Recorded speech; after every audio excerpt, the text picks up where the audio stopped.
আপনার ছেলে বিদেশে চলে গেল, বিদেশে যাওয়ার পর তার যদি 3টা চিন্তা না থাকে, তার মধ্যে 3টা কথা থাকতে হবে তার ব্রেইনে। কেন এখানে আসলাম, কি করতে হবে, আর এখান থেকে পরবর্তীতে কোথায় যাব। বলেন তো দেখি, এই 3টা চিন্তা নিয়ে যদি কেউ বিদেশে যায়, সে কখনো কি হবে না, বিফল হবে না।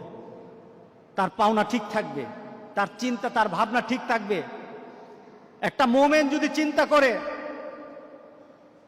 আমি এখানে কেন আসলাম, কেন এলাম পৃথিবীতে, আমাকে কি করতে হবে, আর আমার পরবর্তী ডেস্টিনেশন কোথায়, আমি পরবর্তীতে কোথায় যাব, এই 3টা চিন্তা কোনো বান্দা যদি ধারণ করে, আল্লাহ সুবহানাহু ওয়া তাআলা তার আখিরাতকে গুছিয়ে দিবে। আমাদের জীবনটা কেমন, আমাদের জীবনটা সম্পর্কে আমরা কি চিন্তা করতে পারি। কোনো ব্যক্তি হাতের মধ্যে বরফ নিল, বরফটা হাতে ধরে রাখলে সে যতক্ষণ পর্যন্ত বরফের দিকে তাকিয়ে থাকে, সে চিন্তা করে আমার ব্যবসা হবে, আমার হাতে বরফ আছে। বলেন তো দেখি, বরফ কি থাকবে? হ্যাঁ, ধরে রাখুন তো বরফ, কতক্ষণ পর কি হবে, বরফ আর পাওয়া যাবে না, বরফ আর থাকবে না তার হাতে। মানুষের জীবনটা তেমন, আপনি বরফ হাতে নিয়ে রেখেছেন, আপনার জীবনটা একটা বরফের মতো, হাতে বরফ, আপনার বরফ কিন্তু গলে যাচ্ছে। কিভাবে যাচ্ছে? এক একটা মুহররম মাস চলে আসে, 1441 সাল ছিল, চলে গেছে, বরফ গলে গেছে। 1442 সাল এসেছে, আনন্দ হওয়ার কিছু নেই, বরফ কিন্তু গলে গেছে। সুবহানাল্লাহ, আপনার বরফ কিন্তু গলছে। একজনকে বলা হলো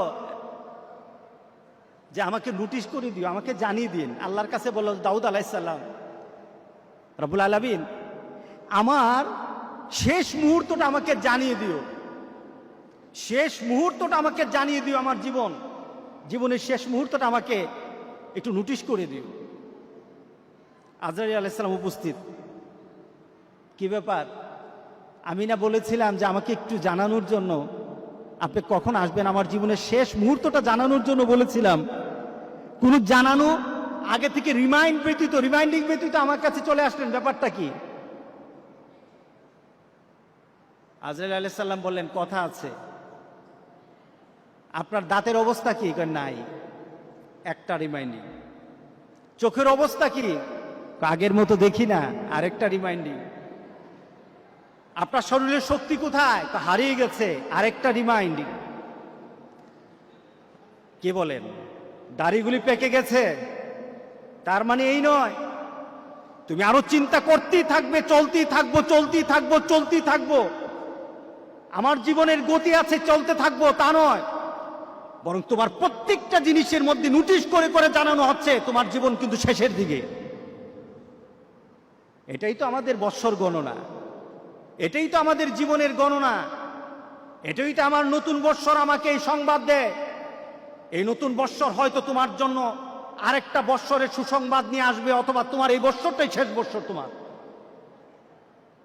1441 হিজরি ছিল অনেকের জন্য আবার আনন্দের বিষয়।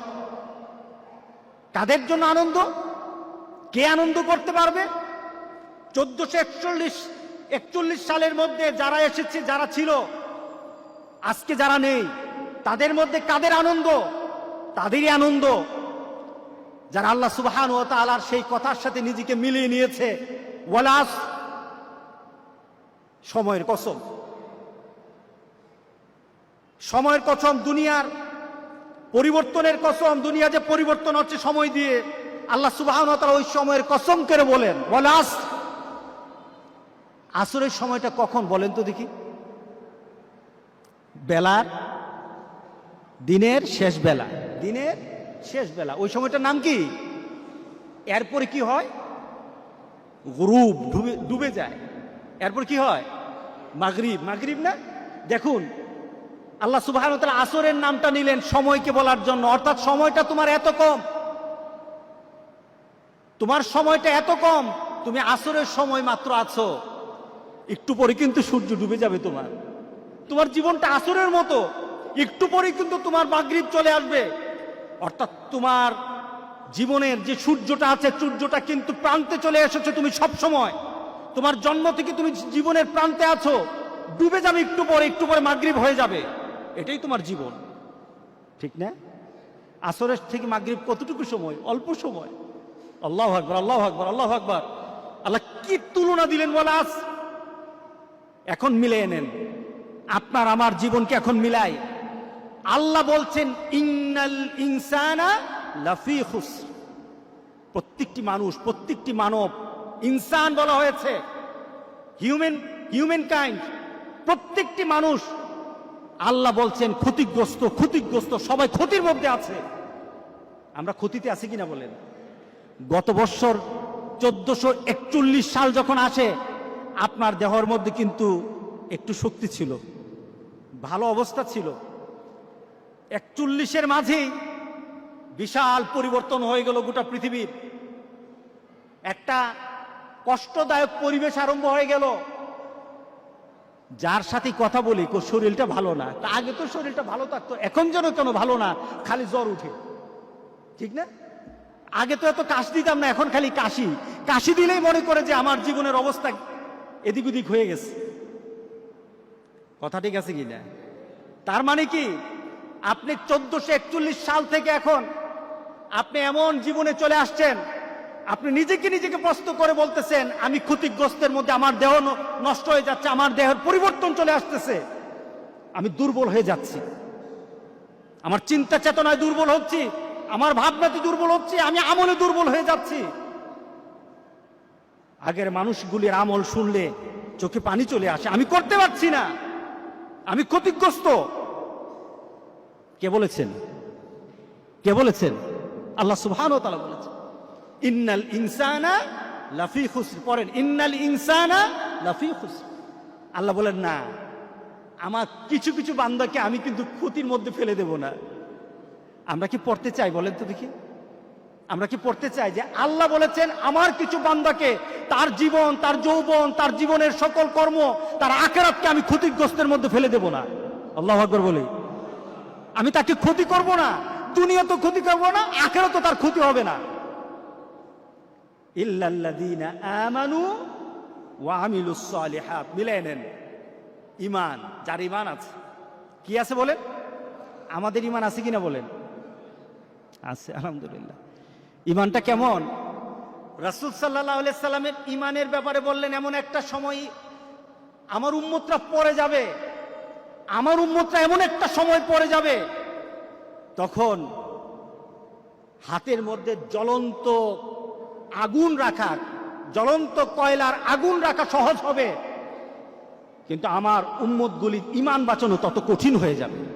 এটা সহজ, কিন্তু ঈমান বাঁচানো কঠিন। কে বলেন ঠিক আছে কিনা বলেন? আহা, নতুন নতুন ঘটনা, নতুন নতুন কথা। আমরা আমাদের বন্ধু বাঁচতে পারি না, আমরা আমাদের ভালোবাসা কিসের সাথে রাখবো সেটা আমরা ভাবতে পারি না। আমরা কিছু ঘটনা শুনলে আমাদের মধ্যে চেতনা সৃষ্টি হয় না। মনে করি আমার জায়গায় আমি আছি, অন্যের জায়গায় অন্য থাকবে। কঠিন। হাতে জ্বলন্ত কয়লা রাখা কঠিন, সহজ হবে। রাসূল বলেছেন ঈমান বাঁচানো কঠিন। আর এটার সময় এখন গোটা পৃথিবীতে এখন মুমিনের ঈমান নিয়ে খেলা হচ্ছে। মুমিনের ঈমানের অবস্থা নিয়ে এখন তারা তামাশা করতেছে গোটা পৃথিবী। ওরা টেস্ট করতেছে মুমিন কি জীবন্ত মুমিন না মুমিনগুলি মরা মুমিন। গোটা পৃথিবীর ইহুদি, খ্রিস্টান আর হিন্দুরা এখন পরীক্ষা করতেছে আমাকে। এটা আমার রাসূলের কথা।